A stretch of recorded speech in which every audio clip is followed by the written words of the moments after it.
الحمدللہ وحدہ والصلاة والسلام علی من لا نبی بعدہ وعلی آلہ واصحابہ الذین اوفوا عہدہ اما بعد فقال اللہ تبارک وتعالی اعوذ باللہ من الشیطان الرجیم بسم اللہ الرحمن الرحیم ما آتاکم الرسول فخذوہ وما نہاکم عنہ فانتہوا اللہم صلی علی محمد وعلی آل محمد کما صلیت علی ابراہیم وعلی آل ابراہیم انک حمید مجید اللہم بارک علی محمد وعلی آل محمد کما بارکت علی ابراہیم وعلی آل ابراہیم انک حمید مجید۔ اللہ کے رسول صلی اللہ علیہ وسلم کے اقوال، افعال اور تقاریر کا نام حدیث ہے۔ اسی طرح صحابہ کرام رضی اللہ عنہ مجمعین کے اقوال، افعال اور تقاریر کا نام احادیث ہے۔ اسی طرح تابعین کے اقوال، افعال اور تقاریر کا نام حدیث ہے۔ حدیث مبارک کو پڑھنا، پڑھانا، سمجھنا، سمجھانا اور امت تک آگے منتقل کرنا، احادیث مسائل کا استنباط کرنا ایک بہت بڑا اجر اور ثواب کا دینی کام ہے۔ احادیث کو بیان کرنے میں، احادیث کے پڑھانے میں ایک حدیث مبارک کا مستقل سلسلہ ہے جسے الحدیث المسلسل کے نام سے یاد کیا جاتا ہے۔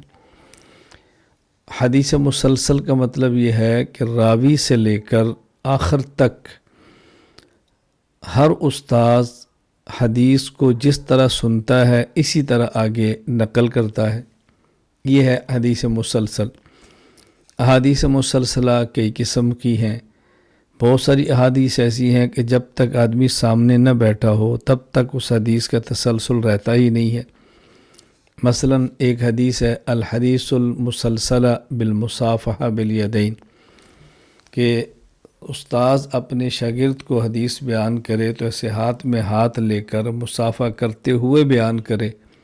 اب ظاہر ہے وہ تو تب ہوگا جب استاد و شاگرد ایک مجلس کے اندر ہوں۔ اسی طرح الحدیث المسلسل بالاسودین،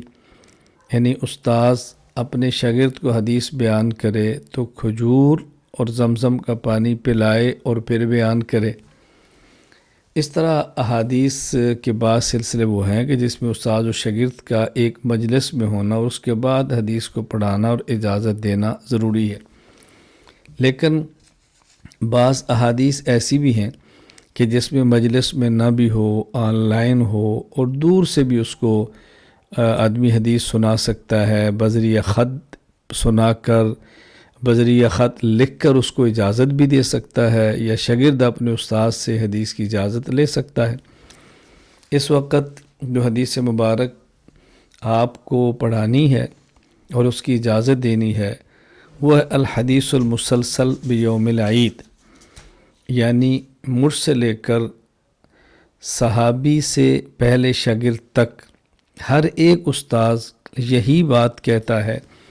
کہ یہ وہ حدیث پاک ہے جو مجھے میرے شیخ نے عید کے دن بیان کی ہے، اور چونکہ خود صحابی بھی اس حدیث کو عید کے دن رسول اللہ صلی اللہ علیہ وسلم سے سن رہا ہے تو گویا صحابی بھی یہ حدیث کو عید کے دن ہی بیان کر رہا ہے، یعنی رسول اکرم صلی اللہ علیہ وسلم سے بھی حدیث مبارک کو حدیث کے دن سن رہا ہے۔ لیکن الحدیث المسلسل بیوم العید سے پہلے ایک حدیث الحدیث المسلسل بالاولیت میں آپ کی خدمت میں بیان کرنا چاہتا ہوں، یعنی وہ حضرات کہ جو پہلی مرتبہ حدیث مبارک مجھ سے پڑھ رہے ہیں یا سن رہے ہیں، ان کو اس حدیث مسلسل بالاولیت کا شرف حاصل ہو جائے۔ وہ حدیث پاک کیا ہے؟ حضرت عمر بن عاص رضی اللہ تعالیٰ عنہ فرماتے ہیں کہ رسول اکرم صلی اللہ علیہ وسلم نے فرمایا الراحمون یرحمہم الرحمن ارحموا من فی الارض یرحمکم من فی السماء، یا ارحموا من فی الارض یرحمکم من فی السماء۔ یہ حدیث پاک مجھے الشیخ عبد الرحمن الکوثر المدنی زیدہ مجدہ نے بیان فرمائی ہے، اور انہوں نے جن مشائخ سے سنی ہے یہ ان کی پہلی حدیث تھی جو انہیں اپنے مشائخ سے سنی ہے۔ مثلا وہ فرماتے ہیں کہ وہ اول حدیثا سمعتہ منہما فی مدینۃ رسول صلی اللہ علیہ وسلم، اپنے دونوں شیخ نمبر 1 عبداللہ بن اسماعیل السورتی کا ذکر فرماتے ہیں، اور شیخ مفتی محمود حسن گنگوئی رحمہ اللہ کا ذکر کرتے ہیں، اور یہ فرماتے ہیں میں نے دونوں سے یہ پہلی حدیث ہے جو مدینہ منورہ میں سنی ہے۔ یہ حدیث مبارک سفیان بن عیینہ رحمہ اللہ تک الحدیث المسلسل ہے، یعنی سفیان بن عیینہ تک جتنے حضرات ہیں وہ یہ بات فرماتے ہیں وہ اول حدیث سمعتہ منہ، اپنے شیخ کا ذکر کر کے کہ یہ پہلی حدیث ہے جو میں نے اپنے شیخ سے سنی ہے۔ حضرت سفیان بن عیینہ کے اوپر حضرت عمر بن دینار، وہ ابو قاموس حضرت عبداللہ بن عمر رضی اللہ تعالیٰ عنہما کے مولا سے، اور وہ حضرت عمر بن عاص رضی اللہ تعالیٰ عنہ سے جو اوپر نقل فرما رہے ہیں، وہ یہ نہیں کہتے وہ اول حدیث سمعتہ من الشیخ، تو الشیخ عبد الرحمن الکوثر جن سے میں نے سنی ہے ان سے لے کر سفیان بن عیینہ تک ہر محدث یہ بات فرماتا ہے ہوا اول حدیث سمعتہ منہ، ان کے بعد عمر بن دینار، ان کے بعد ابی قابوس، ان کے بعد عبداللہ بن عمر بن عاص، یہ نہیں فرماتے کہ اے پہلی حدیث ہے جو میں نے رسول اللہ صلی اللہ علیہ وسلم سے سنی ہے۔ بہرحال یہ ہے الحدیث المسلسل بالاولیت۔ حدیث پاک کیا ہے؟ الراحمون یرحمہم الرحمن ارحموا من فی الارض یرحمکم من فی السماء،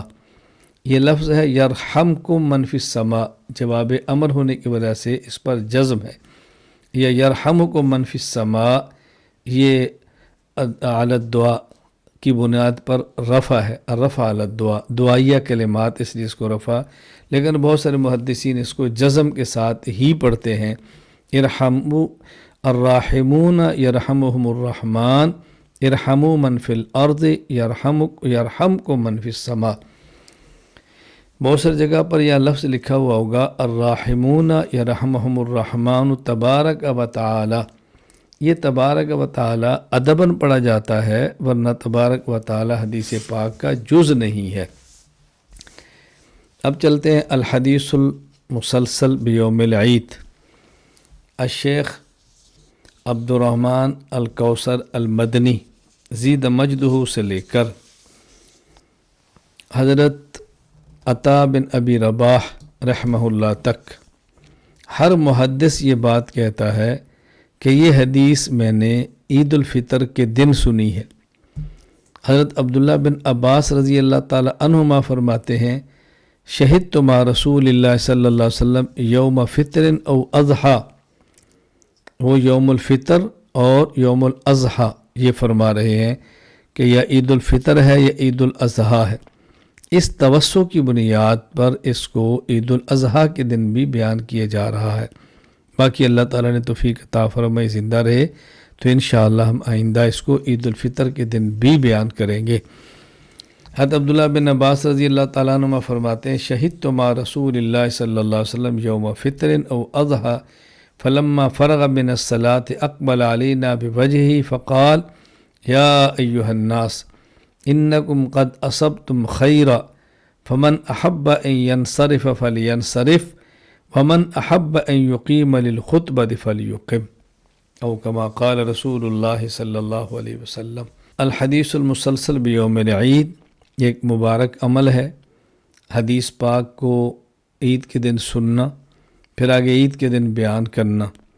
کس حد تک امت نے احادیث کو محفوظ کرنے کا عمل جاری رکھا ہے اور کس طرح احادیث کی حفاظت کے لیے محنت فرمائی ہے۔ اللہ تعالی ہمارے مشائخ، ہمارے اکابر، ہمارے اسلاف کو اپنی شان کے مطابق اس مبارک عمل کو محفوظ رکھنے پر اجر عطا فرمائے۔ جن حضرات نے مجھ سے الحدیث المسلسل بالاولیت پڑھی ہے یا جن حضرات نے الحدیث المسلسل بیوم العید آج مجھ سے پڑھی اور سنی ہے، میں اپنی طرف سے ان کو حدیث مبارک بیان کرنے کی اجازت دیتا ہوں۔ اللہ تعالیٰ میں احادیث کو پڑھنے، پڑھانے، سمجھنے، سمجھانے، محفوظ رکھنے کی توفیق عطا فرمائے۔ وآخر دعوانا ان الحمد للہ رب العالمین۔